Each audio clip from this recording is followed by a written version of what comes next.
Hello, Serge here from the Backyard Driving Range.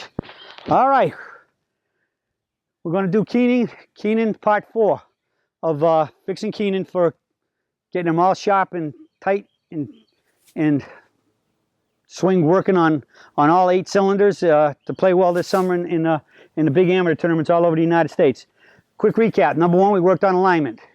He was aiming too far to the left. Remember, Keenan's a lefty. All right. Number 2, had way too much turn. We had to get him back over his toe line. In other words, out of the sacred burial ground, back over the toe line, back swing and forward swing. Number 3, his back leg for him, which is his left leg, was firing way too fast. We had to slow that down. We did that with wide knees, outward pressure, and just worked on his timing on that. Number 4 was during the all of this. At one point, I decided to do a club face check and the grip check.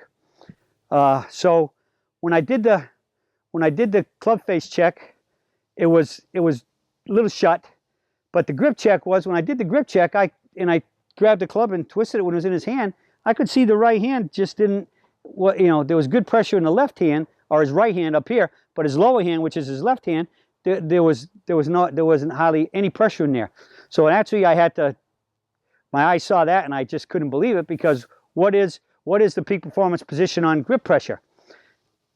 Hold it relatively firm. All this stuff about holding like a baby bird is garbage, especially on the lower hand. So it's the lower hand for righty is a righty, a right hand, the lower hand for a left-handed player is a lefty, is the left hand.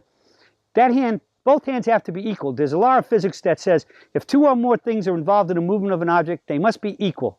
Because if they're not equal, the one hand doing lesser, in my case being a righty, the right hand, then the greater, the left hand, is putting that system into drag, and drag is a negative effect, right? And if you're right-handed, playing right-handed, why would you want your dominant hand, the one you got the greatest touch and feel and sensitivity, to be less active?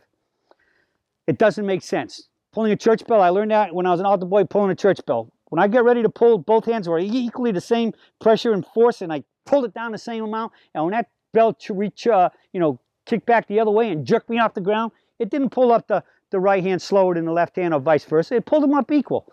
It has to be equal. So I got him into getting back to really good, firm grip pressure with both hands. And I actually believe in this term.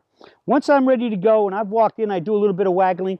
When I set my club up here, I'm normally at about 60% pressure. Why am I at 60%? Because if I started here and came down and spent about 4 or 5 seconds, settling in and getting everything going, I'd already be in muscle fatigue if I had done it at full grip pressure. So what I do is, once I finally settle in, I set my grip pressure up here, and once I settle in and get going, I got this thing that once I get done and my waggles gets really short and I get to the point here where it stops, the club comes down and goes dead stop in a split nanosecond after the club stops. The knees go like that to set the outward pressure, and then I'm gone. And that's when and at that point, when it goes down and stops, that's when I squeeze both hands equally, straight up, pulling in up with these fingers, with the last 3 fingers of both hands, activating these muscles, which are the lifter muscles and the puller muscles. They lift the club up, and they pull it down, and they lift it back up on this side. I set those muscles, and that's why. And so right that split second, I get down what I call lockdown, from here to there. It goes lockdown, up, and hit it. And we worked on getting him into equal pressure and lockdown. And boy, did he really start striping it even better, because now we had total control of the golf club, total control of the club face, and most importantly, he was doing it according to physics. They must be equal. 2 or more things moving together must be equal. All right? And that's the key. So we finally got that firm grip on the golf club. Man, he was just, it was getting better and better, and his flight pattern was getting tighter. All right?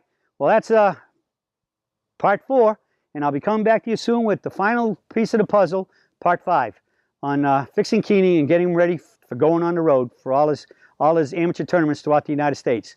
That's it for the search today, and I'll be speaking with you all again soon.